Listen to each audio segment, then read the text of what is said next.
اگر تمہارا دل ناممکن دعا کو لے کر ذہن میں کئی سوالات پیدا کر رہا ہے اور دعا قبول نہ ہونے کا خوف تمہیں گھبراہٹ میں ڈالے ہوئے ہیں، تو جان رکھو کہ تم تب تک کچھ نہیں چاہ سکتے جب تک کہ اللہ نہ چاہے۔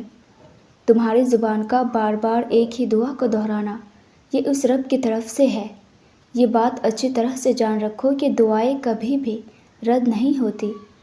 اکثر انسان اس چیز کی طلب میں مبتلا ہو جاتا ہے جو اس کے حق میں بہتر نہیں ہوتی، مگر اللہ بہتر کے بدلے بہترین سے نواز دیتا ہے، اور وہ رب اس چیز کی چاہت سے انہیں آزاد کر دیتا ہے جو ان کے تقدیر میں نہیں لکھا ہوتا۔ اور اگر تمہاری من پسند چیز تمہیں اللہ کے قریب کر دے تو جان رکھو کہ اللہ تمہیں آزمائش میں مبتلا ضرور کرے گا۔ اللہ کسی سے چھین کر آزماتا ہے اور کسی کو بے تحاشا دے کر، اور جو اس کی آزمائش پر صبر کرتے ہیں اور اس کی مصلحت کو اپنے لیے بہتر سمجھ کر خود کو خاموش کر لیتا ہے، تو اللہ اس کی آزمائش کے بعد وہ سب کچھ واپس کر دینے لگتا ہے جو وقتی طور پر ان سے دور کر دیا گیا تھا، بالکل اسی طرح جیسے حضرت ابراہیم علیہ السلام کو واپس لوٹا دیا گیا تھا۔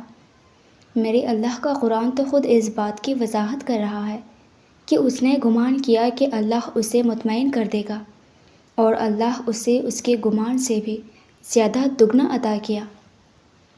ویورز، ویڈیو اچھی لگی ہو تو مجھے لائک اینڈ کامنٹ کر کے ضرور بتائیے گا، اور اسی طرح کے اسلامک موٹیویشن کے لیے ہمارے چینل کو بھی ضرور سبسکرائب کیجیے گا۔ جزاک اللہ۔